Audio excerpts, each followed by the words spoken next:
बिस्मिल्लाहिर्रहमानिर्रहीम। शुरू करती हूँ अल्लाह के नाम से जो बड़ा मेहरबान और निहायत रहम करने वाला है। ए अल्लाह पाक, जो ज़िंदगी गुज़र गई उस पर तेरा शुक्र अदा करते हैं। जो ज़िंदगी बाकी रह गई है उस पर तेरी रहमत के तलबगार हैं। हम सब पर अपनी रहमत के दरवाज़े खोल दे, आमीन। अस्सलाम वालेकुम मेरी यूट्यूब की बहनों और भाइयों। आज की वीडियो में बनी इसराइल की एक मकार औरत का वाक़या पेश कर रही हूँ। वीडियो की तफसील में जाने से पहले मेरी आपसे गुजारिश है, अगर आपको मेरी वीडियो पसंद आ रही है तो काइंडली इसे लाइक कर दें, चैनल को सब्सक्राइब कर दें और बेल का नोटिफिकेशन दबाना मत भूलिएगा। मेरे साथियों, आज का वाक़या कुछ इस तरह है कि बनी इसराइल में एक सालेहा शख्स रहता था। उसकी औरत बड़ी खूबसूरत थी। एक नौजवान ने उसके साथ अपने ताल्लुकात उस्तवार कर लिए। औरत ने उसे अपने मकान की चाबी दे दी, जिसके ज़रिए जब वो चाहता औरत के पास आ जाता था। इसके खामन को अपनी औरत पे शक गुज़रा कि मेरी बीवी का चाल चलन अच्छा नहीं, तो उसने औरत से कसम उठानी चाहिए कि वो मेरी खयानत तो नहीं करती। औरत कसम उठाने के लिए तैयार हो गई। जब औरत ने कसम उठाने की ठान ली और उसका खामन जब चला गया तो उसका आशना उसके पास आया, उसे अपने खामन की बात सुनाई। नौजवान ने कहा कि अब क्या सूरत बचाव की इख्तियार करनी चाहिए, क्योंकि वो नौजवान परेशान हो गया था। औरत बड़ी अयार और मकार थी। उसने कहा कि तुम एक कुली का लिबास पहन लो और गधा लेकर शहर के दरवाज़े पे खड़े हो जाओ। जब हम वहाँ से आएंगे तो हमको किराया लेकर सवार कर लेना। चुनांचे नौजवान ने कुली का लिबास पहना और गधा लेकर शहर के दरवाज़े पर खड़ा हो गया। वहाँ के लोग एक मुतबर्रिक पहाड़ पर कस्में उठाते थे। चुनांचे मर्द और औरत वहाँ जाने के लिए शहर के दरवाज़े पर पहुँचे।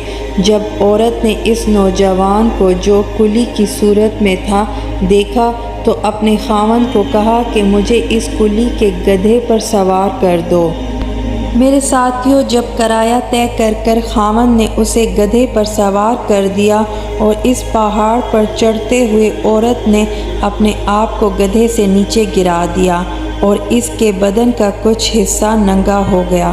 फिर इसने इन अल्फाज में कसम खाई कि खुदा की कसम, मेरे बदन को ए खामन तेरे और इस कुली के सिवा किसी ने आज तक नहीं देखा। मेरे साथियों, इस औरत के मकरो फरेब से पहाड़ सख्त हरकत करने लगा। अल्लाह ताला ने फरमाया है कि इनके ऐसे मकर हैं जिनसे पहाड़ों में भी हरकत पैदा हो जाती है। मेरी अज़ीज़ बहनों, औरतों में मकरो फरेब आम तौर पर बहुत ज़्यादा पाया जाता है, जिसका अंजाम बहुत ही बुरा होता है। फिर ऊपर से झूठी कस्में खाना भी औरतों की आम आदत होती है। लिहाजा मेरी बहनें अपने रब के अज़ाब से हर वक्त डरती रहा करें और झूठी कस्में हरगिज़ न खाएं। अपने आप को मकरो फरेब से बचाएं और अपने खामन की इज़्ज़त और नामूस की पूरी हिफाजत करें। एक और जगह पर नबी करीम सल्लल्लाहु अलैहि वसल्लम ने फरमाया है कि जो औरत फ़र्श में अपने खामन की खयानत करती हैं तो उसे इस उम्मत का निफ्स अज़ाब मिलता है, और ना ही अपने खामन की इजाज़त के बग़ैर अपने घर से बाहर कदम रखो। रसूल करीम सल्लल्लाहु अलैहि वसल्लम का इरशाद है कि जो औरत अपने खामन की इजाज़त के बग़ैर घर से बाहर निकलेगी तो इस पर 70,000 फरिश्ते लानत करते हैं। एक दफ़ा एक बुज़ुर्ग जब घर तशरीफ़ लेकर गए तो देखा कि उसकी औरत उसकी इजाज़त के बग़ैर घर से बाहर गई हुई थी। जब वो वापस घर आई तो बुज़ुर्ग ने उसे तलाक दे दी عورت نے طلاق دینے کی وجہ پوچھی تو فرمایا، حدیث شریف میں وارد ہے کہ جو عورت بغیر اجازت خاوند کے گھر سے باہر جائے تو اس پر 70,000 فرشتے لعنت کرتے ہیں۔ جو عورت اتنی لعنتوں کی مستحق ہو وہ میرے گھر میں رہنے کے لائق نہیں۔ میرے ساتھیوں، یہاں پر ایک چھوٹا سا واقعہ بھی بتاتی چلوں کہ جب حضرت عیسیٰ علیہ السلام نے ابلیس کو دیکھا جو 5 گدھے بوجھ سے لادے ہوئے لے جا رہا تھا، تو حضرت عیسیٰ علیہ السلام نے اس کی وجہ پوچھی تو شیطان نے کہا کہ میں ان کو بیچنے کے لیے لے جا رہا ہوں۔